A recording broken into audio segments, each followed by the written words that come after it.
आज का जो हमारा टॉपिक है वो है द्वैध शासन, डायरकी।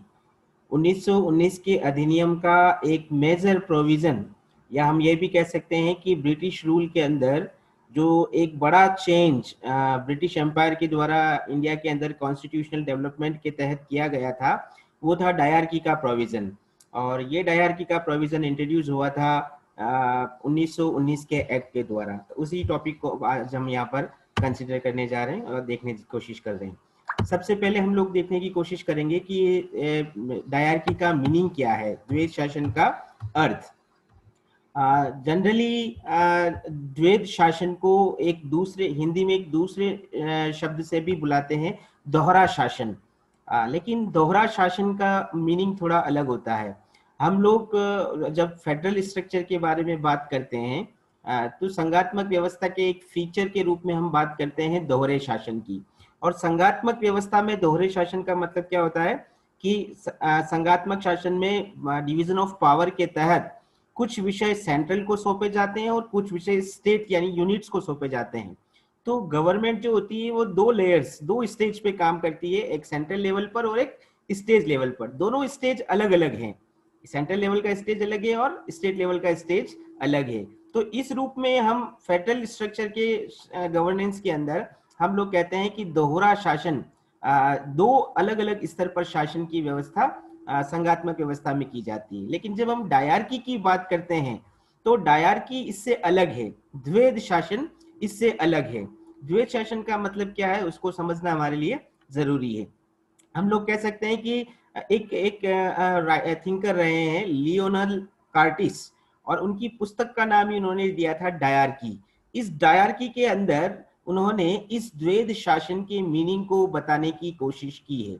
अगर हम इसको इस वर्ड के मीनिंग को देखने की कोशिश करें तो डायरकी का मीनिंग होता है दो शासकों द्वारा शासन, मतलब दो शासक होंगे। अब दो शासक का मतलब ये है कि एरिया एक ही है, अथॉरिटी एक ही है, लेकिन उस अथॉरिटी को यूज करने वाले पर्सन जो हैं वो दो लोग होंगे और दो लोगों के द्वारा मिलकर एक ही जगह एक ही स्थान पर शासन किया जाएगा। उसको हम कहते हैं ये डायरकी है या द्वैध शासन है। फिर मैं रिपीट कर रहा हूं, डायरकी का मतलब एक ही स्थान पर या एक ही जगह पर या एक ही क्षेत्र में जब सत्ता या अथॉरिटी का प्रयोग दो शासकों द्वारा किया जाता है तो उसको डायरकी कहा जाता है। इसको को रूल भी कहा जाता है, सह शासन। सह का मतलब होता है साथ में, मतलब को रूल का मतलब दो रूलर, दो शासक मिलकर शासन की सत्ता को पूरी तरह से संचालित करते हैं। तो ये जो फॉर्म होता है जिसमें अथॉरिटी के दो सेट पाए जाते हैं उसको हम मेजरली डायरकी के रूप में जानते हैं। और जैसे कि आपको यहाँ पे नजर भी आ रहा है, जब जब एक ही क्षेत्र में एक ही एरिया में दो अलग अलग शासक होते हैं, एक ही स्तर पर दो शासकों के द्वारा शासन किया जाता है, इसका मतलब यह है कि वो दोनों एक ही फील्ड में काम नहीं कर रहे। दोनों के जो वर्किंग एरियाज हैं, कार्य क्षेत्र जिसकी हम बात कर रहे हैं, वो वर्किंग एरिया दोनों के अलग अलग हैं। अभी जब हम उसको और डिटेल में देखेंगे तब ये पॉइंट आपको क्लियर होगा। लेकिन हम बात ये कर रहे हैं कि जब डायरकी में दो शासक होते हैं तो दोनों के जो इश्यूज, जिन इश्यूज पर वो काम करते हैं, जो उनका वर्किंग एरिया होता है, वो दोनों ही अलग अलग होते हैं। और इसीलिए दोनों की जो रेस्पॉन्सिबिलिटी होती है वो भी अलग अलग होती है। यानी कि जो एरिया ऑफ रेस्पॉन्सिबिलिटी है या किसके प्रति वो उत्तरदायी हैं वो भी दोनों के अलग अलग होते हैं। यानी कि एक ही सत्ता के या एक ही इंस्टीट्यूशन के प्रति वो दोनों रेस्पॉन्सिबल नहीं होते हैं। तो ये जो गवर्नमेंट का जो फॉर्म है, इस गवर्नमेंट को फॉर्म को हम बोलते हैं ये डायरकी है या द्वैध शासन है। हालांकि हम लोग बात करते हैं कि भारत के अंदर जो डायरकी है ब्रिटिश रूल ने 1919 के एक्ट के द्वारा स्टेब्लिश की थी। लेकिन इसका एक बैकग्राउंड हमको ब्रिटिश शासन के पहले भी नजर आता है। 1857 में ब्रिटिश ईस्ट इंडिया कंपनी ने जो शासन की सत्ता थी वो पूरी की पूरी ब्रिटिश पार्लियामेंट को दे दी। तो 1919 के एक्ट में जो डायरकी आया वो ब्रिटिश पार्लियामेंट के द्वारा लाया गया। लेकिन उसके पहले भी भारत में डायरकी के बीज, डायरकी का एक छोटा फॉर्म हम देख सकते हैं।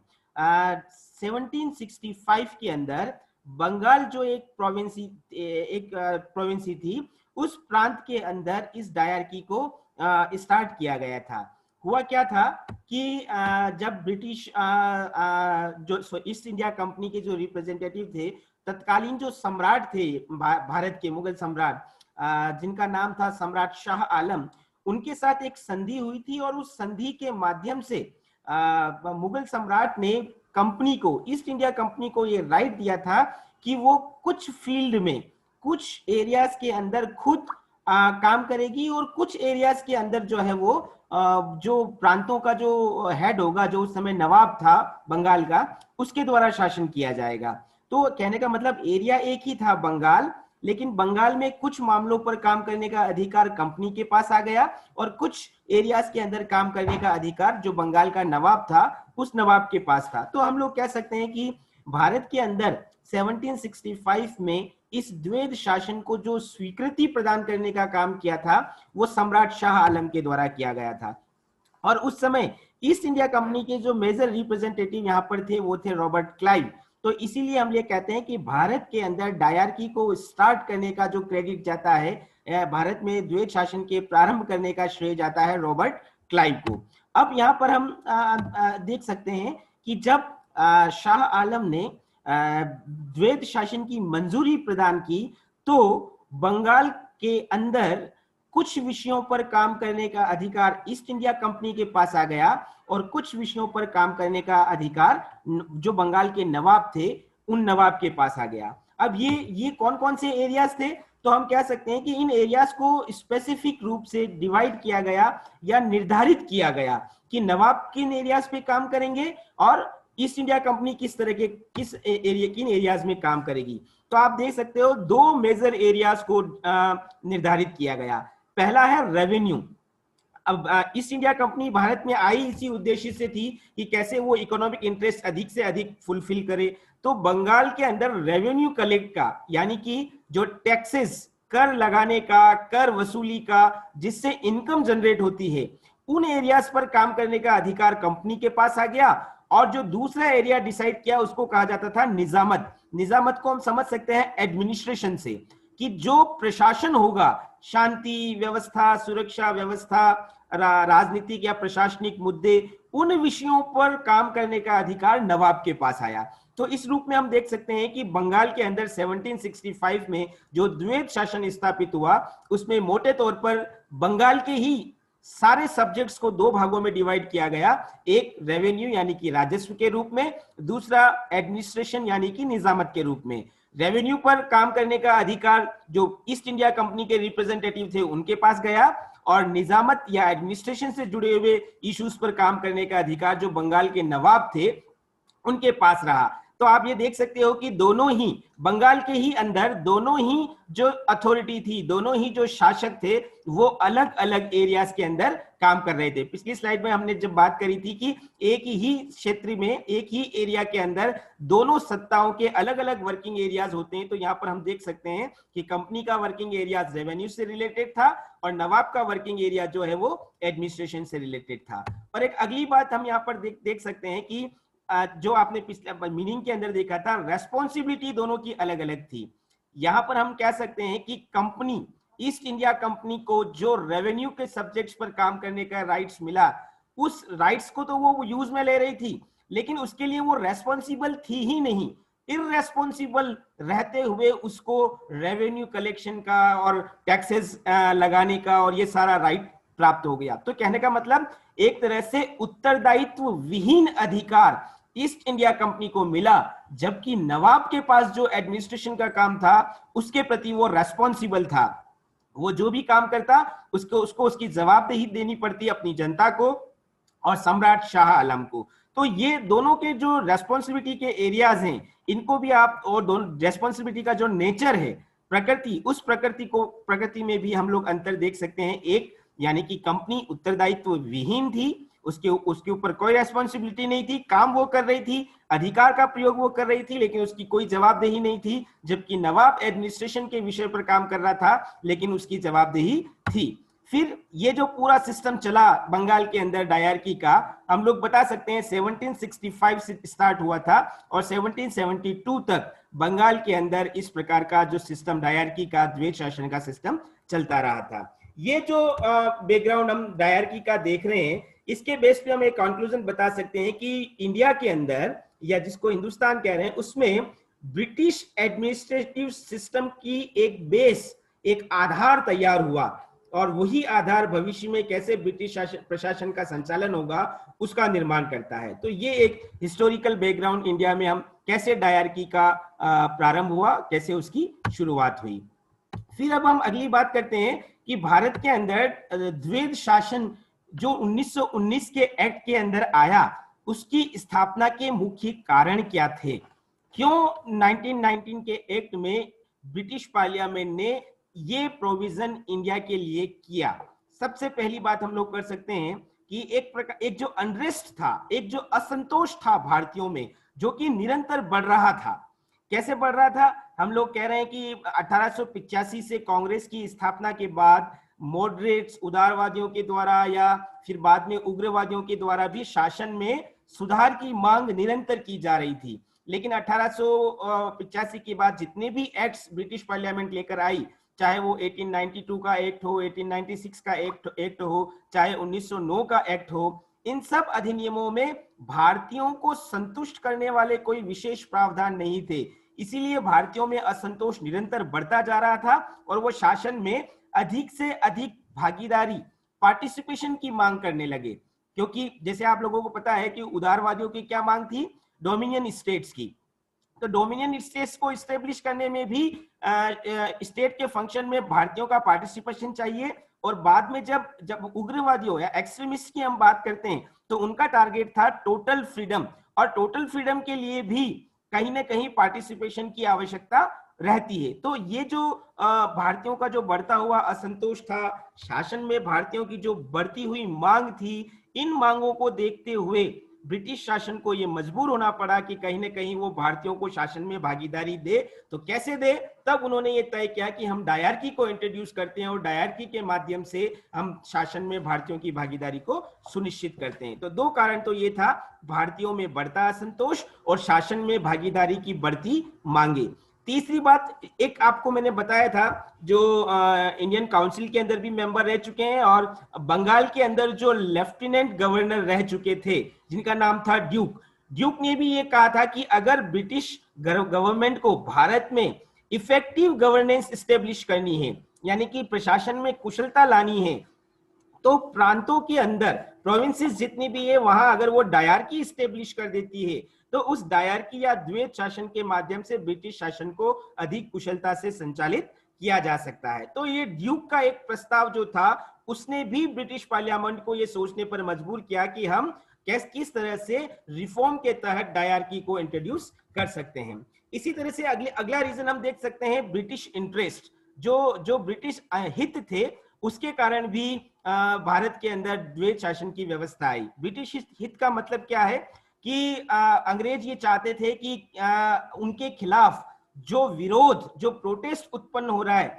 वो उग्र स्तर पर, यानी कि उसका लेवल हाई ना हो। इसके लिए जरूरी था कि जो डिमांड्स धीरे धीरे इंडियंस के द्वारा रखी जा रही थी, उसको ग्रेजुअली वो कंसिडर करें। अगर वो इंडियंस की डिमांड को कंसिडर करेंगे, तो उनको चैलेंजेस जो इंडियंस के द्वारा मिल रहे थे, वो चैलेंजेस इतने ज्यादा नहीं होंगे और वो आसानी से भारत पर शासन कर पाएंगे। तो चैलेंजेस को मीट आउट करने के लिए या चुनौतियों को शांत करने के लिए उन्होंने क्या सोचा कि हम कोई एक ऐसा नया प्रावधान लाए जिससे भारतीय भी संतुष्ट हो जाए और हमारी सत्ता भी बनी रहे। तो इसके लिए उन्होंने एक नया रास्ता निकाला और वो नया रास्ता था डायरकी या द्वैत शासन को इंट्रोड्यूस करने का। फिर अगली बात, एडमिनिस्ट्रेटिव इफेक्टिवनेस, या जिसको हम बोल सकते हैं प्रशासनिक कुशलता, भी एक कारण था। कि जैसे कि सेंट्रल लेवल पर तो गवर्नर जनरल और उसकी एग्जीक्यूटिव काम कर ही रही थी, लेकिन जो जितनी भी जो यूनिट्स थी ब्रिटिश एम्पायर की, जिनको हम प्रोविंसेस या प्रांतों के रूप में जानते हैं, वहां पर भी एक इफेक्टिव एडमिनिस्ट्रेशन एस्टेब्लिश हो, तो उसके लिए उन्होंने गवर्नर और गवर्नर के साथ साथ जो लोकल लीडर्स थे, उनके माध्यम से शासन को अच्छा चलाने का निर्णय लिया, ताकि लोगों की सिंपैथी भी उनको मिलेगी और उनका शासन भी अच्छी तरह से संचालित होगा। तो ये प्रशासनिक कुशलता भी एक कारण थी जिसके तहत उन्होंने द्वैध शासन को स्थापित किया। फिर एक अगला रीजन जो हम बता सकते हैं वो है एडमिनिस्ट्रेटिव कंट्रोल, यानी कि प्रशासनिक नियंत्रण। आगे आगे हम लोग देखेंगे कि कैसे इस डायरकी के अंदर ब्रिटिश एम्पायर का इंटरेस्ट बरकरार रखा और इंडियंस को जो राइट दिए गए वो फॉर्मल या औपचारिक अधिकार प्रदान किए गए। तो ऐसी ही व्यवस्था ब्रिटिश पार्लियामेंट या जो पॉलिसी मेकर्स थे उनके दिमाग में ऐसा ही एक विचार था कि हम कैसे अपने नियंत्रण को, जो इंडिया के ऊपर हमारा कंट्रोल है, हमारा वो कंट्रोल भी बना रहे और इंडियंस को ये लग जाए कि शासन के अंदर उनका पार्टिसिपेशन भी है। तो इसके लिए उनको जो सबसे अच्छी सुचारू व्यवस्था लगी, जो सबसे उपयुक्त व्यवस्था लगी, वो थी डायरकी, क्योंकि डायरकी के माध्यम से उन्होंने शासन पर अपना कंट्रोल भी बनाए रखा और लोगों को ये खुश भी कर दिया कि देखो हमने शासन में आपको पार्टिसिपेट भी कर दे दिया है। और एक लास्ट जो रीजन हम बता सकते हैं वो है ग्रेजुअल रिफॉर्म्स, यानी कि क्रमिक सुधार जो था उसका एक मैसेज इंडियंस को ब्रिटिश पार्लियामेंट या ब्रिटिश एम्पायर देना चाहता था। आपने 1919 के एक्ट की प्रीएम्बल में भी देखा था, मॉन्टेग्यू डिक्लेरेशन के अंदर भी देखा था कि कैसे ब्रिटिश एम्पायर ग्रेजुअली इंडियंस को राइट्स देगा, उनको सेल्फ गवर्नेंस की ओर बढ़ाने की में हेल्प करेगा।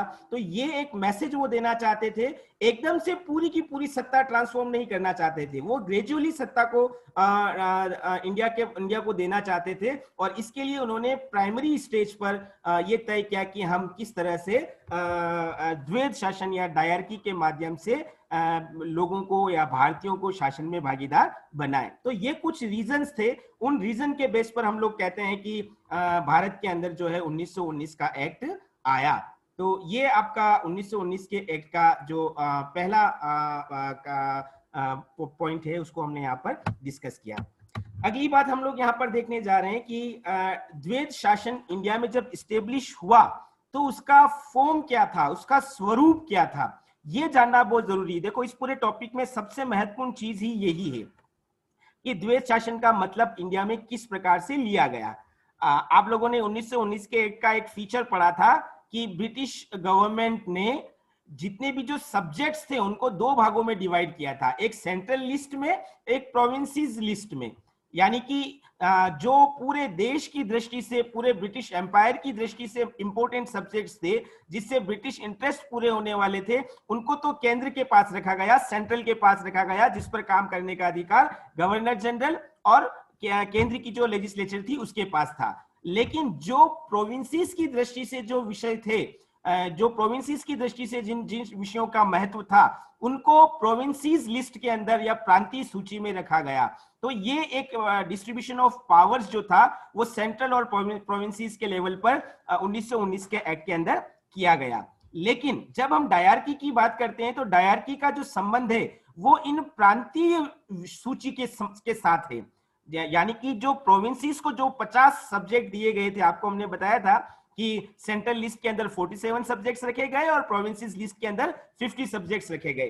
तो प्रोविंसेस लिस्ट के अंदर जो 50 विषय थे, उन 50 विषयों को पुनः दो भागों में बांटा गया, एक रिजर्व्ड कैटेगरी के सब्जेक्ट्स और दूसरा ट्रांसफर्ड कैटेगरी के सब्जेक्ट, रक्षित विषय और हस्तांतरित विषय। अब यहाँ आप विशेष ध्यान रखना, अभी जब हमने डायरकी का मीनिंग देखा था तब हमने क्या कहा था, एक ही क्षेत्र में दो शासक। तो अब यहाँ पर एक ही प्रांत है। फॉर एग्जाम्पल हम बात करते हैं बंगाल एक प्रांत है, तो बंगाल प्रांत के लिए जो 50 विषय हैं, उन 50 विषयों को दो भागों में बांटा गया, एक रिजर्व कैटेगरी के सब्जेक्ट्स और दूसरा ट्रांसफर कैटेगरी के सब्जेक्ट्स। वो सब्जेक्ट्स कौन से थे, जो केवल और केवल प्रांतीय सूची के अंदर, जो प्रोविंशियल लिस्ट थी उसके अंदर जो सब्जेक्ट्स थे, उसके उन सब्जेक्ट्स को इसके अंदर रखा गया। अब ये डिवीजन किस बेस पर किया गया, तो हम जानते हैं कि प्रांतीय सूची में जो विषय ब्रिटिश एम्पायर के लिए महत्वपूर्ण थे, जैसे फाइनेंस, जैसे रेवेन्यू, जैसे पुलिस, जैसे जेल, जैसे जस्टिस, जैसे लॉ, जैसे न्यूज़पेपर, ये इतने महत्वपूर्ण विषय थे जिस पर कि ब्रिटिश गवर्नमेंट ने अपना कंट्रोल एसेंशियल समझा कि अगर इस पर ब्रिटिश नियंत्रण नहीं होगा तो वो आसानी से शासन नहीं कर पाएंगे। तो ऐसे सब्जेक्ट्स को उन्होंने रिजर्व कैटेगरी के अंदर रखा, और जो कम महत्वपूर्ण विषय थे, प्रांतीय सूची के जो कम महत्वपूर्ण विषय थे, उन विषयों को उन्होंने ट्रांसफर लिस्ट के अंदर रखा, या जिसको हम हस्तांतरित विषय के बारे में बता सकते हैं। और उसमें कौन कौन से सब्जेक्ट्स थे? Local governance, education, agriculture, health, library, जो स्मॉल लेवल की जो इंडस्ट्रीज थी वो, और कोऑपरेटिव सोसाइटीज। ये जो जो जो कम महत्वपूर्ण के विषय थे, जिन पर इंडियंस काम करे तो उससे ब्रिटिश लोगों को नुकसान नहीं था, तो ऐसे विषयों को उन्होंने ट्रांसफर्ड कैटेगरी की लिस्ट में रखा। तो ये आप देख सकते हो कि प्रांतीय विषयों को दो भागों में बांटा, एक रक्षित विषय की सूची के रूप में और दूसरा ट्रांसफर्ड सूची के रूप में। अब देखो इनको ऑपरेट कौन करेगा, तो इसके लिए ये तय किया गया जो रिजर्व्ड कैटेगरी के सब्जेक्ट्स है, वो रिजर्व्ड कैटेगरी के सब्जेक्ट गवर्नर और उसकी जो एग्जीक्यूटिव काउंसिल है, आप लोगों को हमने कल बताया था पिछली क्लास में कि गवर्नर के साथ साथ 6 मेंबर की एक एग्जीक्यूटिव काउंसिल रखी गई इस एक्ट के अंदर, जिसमें 3 यूरोपियन लोग होंगे और 3 इंडियंस होंगे। इस पूरी एग्जीक्यूटिव काउंसिल को अपॉइंट करने का काम सम्राट के द्वारा किया जाएगा, और उसकी रिकमेंडेशन जो है वो सेक्रेटरी ऑफ इंडिया या भारत सचिव की अनुशंसा पर की जाएगी। तो आप लोग देख सकते हो कि ये जो रक्षित विषय है, इसके संचालन का काम गवर्नर और उसकी कार्यकारिणी परिषद को दिया गया, जबकि जो हस्तांतरित विषय थे, ट्रांसफर्ड सब्जेक्ट थे, उन ट्रांसफर्ड सब्जेक्ट पर काम करने का काम गवर्नर और इलेक्टेड मिनिस्टर्स के द्वारा किया गया।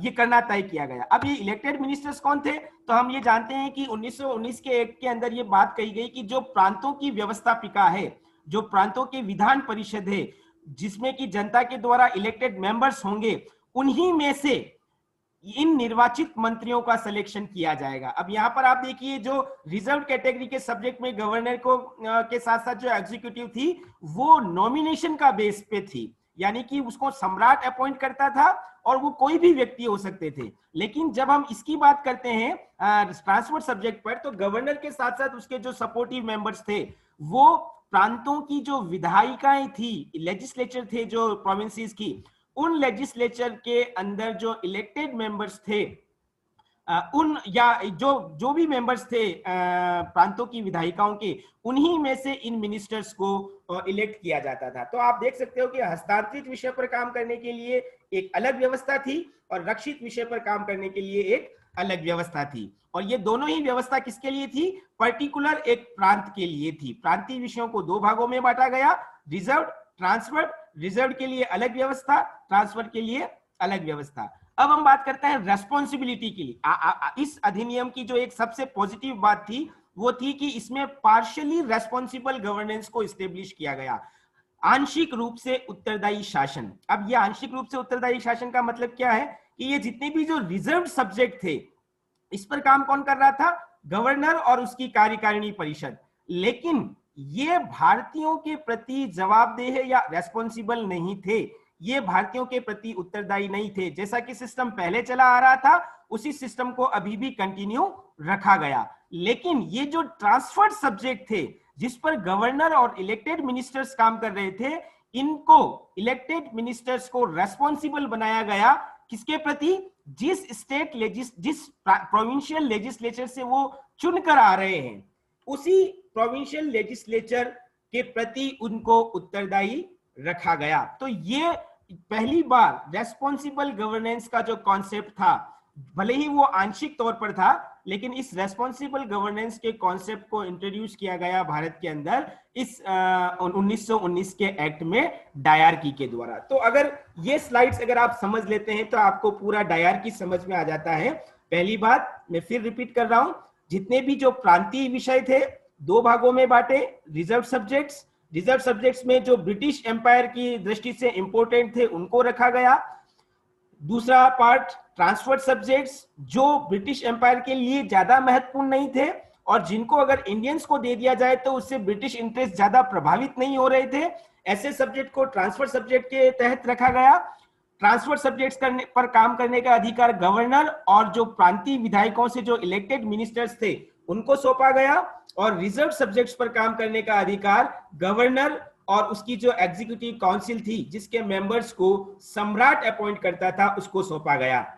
ये गवर्नर और एग्जीक्यूटिव काउंसिल ब्रिटिश एम्पायर के प्रति उत्तरदायी थी, भारतीयों के प्रति उत्तरदायी नहीं थी। इसका मतलब ये इररेस्पॉन्सिबल थी क्योंकि ब्रिटिश शासन निरंकुश तरीके से एब्सोल्यूट होकर काम कर रहा था, जबकि ये जो गवर्नर और इलेक्टेड मिनिस्टर वाली जो एग्जीक्यूटिव का पार्ट था इसको पूरी तरह से भारतीय जो प्रांतों की विधायिकाएं थी उनके प्रति रेस्पॉन्सिबल रखा गया। तो ये डायरकी जिस रूप में, जिस स्वरूप में और जिस फॉर्म में इंडिया के अंदर लाई गई उसका जो जानकारी है वो अभी हम लोगों ने साझा करी।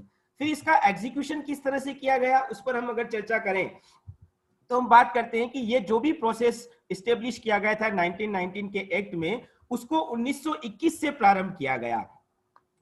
तो ये अधिनियम, हालांकि ब्रिटिश पार्लियामेंट ने इस अधिनियम को 1919 में पारित कर दिया था, लेकिन इसको लागू 1921 के अंदर किया गया। महारानी विक्टोरिया के जो पुत्र थे उनके द्वारा इस अधिनियम को 1921 के अंदर लागू किया गया, और इसीलिए जब से ये इंप्लीमेंट हुआ ये एक्ट 1919 का एक्ट, तभी से प्रांतों के अंदर द्वैध शासन की व्यवस्था को एग्जीक्यूट करने का काम किया गया।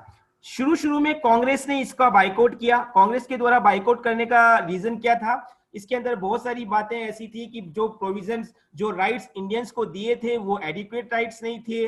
जो राइट्स इंडियंस को दिए गए थे उसमें रेस्पॉन्सिबिलिटी की बात कहीं नहीं की गई थी। जो फंक्शंस इंडियंस को दिए गए थे वो ज्यादा इफेक्टिव या इंप्रेसिव फंक्शंस नहीं थे। जो जिस तरह का पार्टिसिपेशन या सहभागिता इंडियंस को दी गई थी वो भी उतना मीनिंगफुल नहीं थी। तो इसीलिए इंडियंस ने इस पूरे सिस्टम का, इस डायरकी के सिस्टम का बाइकआउट किया। लेकिन धीरे धीरे, जैसे कि हम जानते हैं कि कांग्रेस के अंदर जो मॉडरेट्स थे, जो उदारवादी थे, वो उदारवादी ब्रिटिशर्स को सपोर्ट कर रहे थे। वो ये चाहते थे कि हमको ग्रेजुअली एक्सपीरियंस मिले, हमारे अंदर जो मैच्योरिटी आएगी वो धीरे धीरे ही आएगी। इसीलिए उन्होंने ब्रिटिश शासन को कोऑपरेट करते हुए 1921 से 1923 तक जो इलेक्शंस हुए अलग अलग प्रोविंसेस में, बंगाल, बिहार, बर्मा, मध्य प्रांत, इनके अंदर इलेक्शंस में उन्होंने भाग लेना शुरू किया। और बाद में जब मॉडरेट्स को देखा कि वो भाग ले रहे हैं तो कांग्रेस ने भी इस पूरे सिस्टम को सपोर्ट किया और उसने भी इलेक्शन, जो भी प्रांतीय विधायिकाओं के जो इलेक्शन हो रहे थे उसके अंदर अपना पार्टिसिपेशन तय किया। लेकिन ये जो पूरा सिस्टम इस्टेब्लिश हुआ डायरकी का, इस पूरे सिस्टम को 1921 से लगाकर जो 1935 तक चला, ये सिस्टम हम ये कह सकते हैं कि स्मूथली कंडक्ट नहीं हुआ, सुचारू रूप से नहीं चला। क्यों नहीं चला?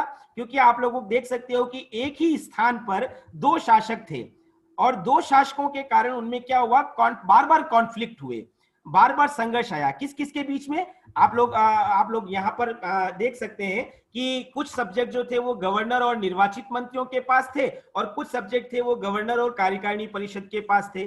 तो इन दोनों के बीच में, एग्जीक्यूटिव के ये जो दो पार्ट हैं, इन दोनों के बीच में कॉन्फ्लिक्ट आया। कॉन्फ्लिक्ट कैसे? जैसे हम एक एग्जांपल की बात करते हैं, जैसे एजुकेशन के ऊपर निर्णय लिया इस इलेक्टेड मिनिस्टर्स वाले एग्जीक्यूटिव के पार्ट ने, लेकिन एजुकेशन के ऊपर जो फंड खर्च करना है तो उस फंड को खर्च करने के लिए उनको पैसा कहां से चाहिए?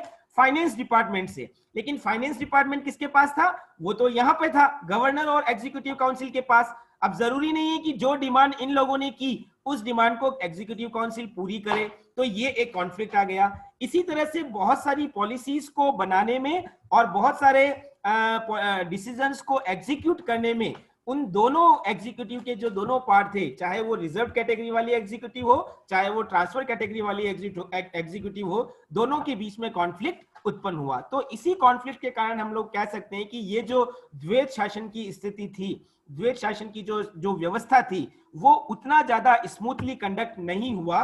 और इसीलिए इस बात पर विचार किया जाने लगा कि क्या इस सिस्टम को कंटिन्यू रखा जाए। तो 1935 में एक नया एक्ट आया, 1935 का एक्ट, जिसके अंदर एक नई व्यवस्था की गई जिसको हम बोलते हैं प्रांतीय स्वायत्तता, ऑटोनॉमी ऑफ प्रोविंसेस। यानी कि प्रांतों को उनके सब्जेक्ट्स में पूरी तरह से इंडिपेंडेंट और ऑटोनोमस बना दिया गया। और इसके लिए यह जरूरी था कि प्रांतों के अंदर जो डायरकी था उसको खत्म किया जाए। तो हम लोग कह सकते हैं कि 1921 में जो डायरकी शुरू हुआ वो 1935 के एक्ट तक चला। 1935 के एक्ट में जो प्रोविंशियल ऑटोनोमस प्रोविजन जो किया गया, ऑटोनॉमी का जो प्रोविजन किया गया, प्रांतीय स्वायत्ता का जो प्रावधान था, उसी प्रांतीय स्वायत्ता के प्रावधान से द्वैध शासन पूरी तरह से समाप्त हुआ। तो ये किस तरह से प्रांतों में द्वैध शासन का स्वरूप था और किस तरह से उसको एग्जीक्यूट किया गया और किस तरह से वो फेल हुआ, ये पूरा एक छोटा सा जो परिचय है वो अभी हम लोगों ने दिया।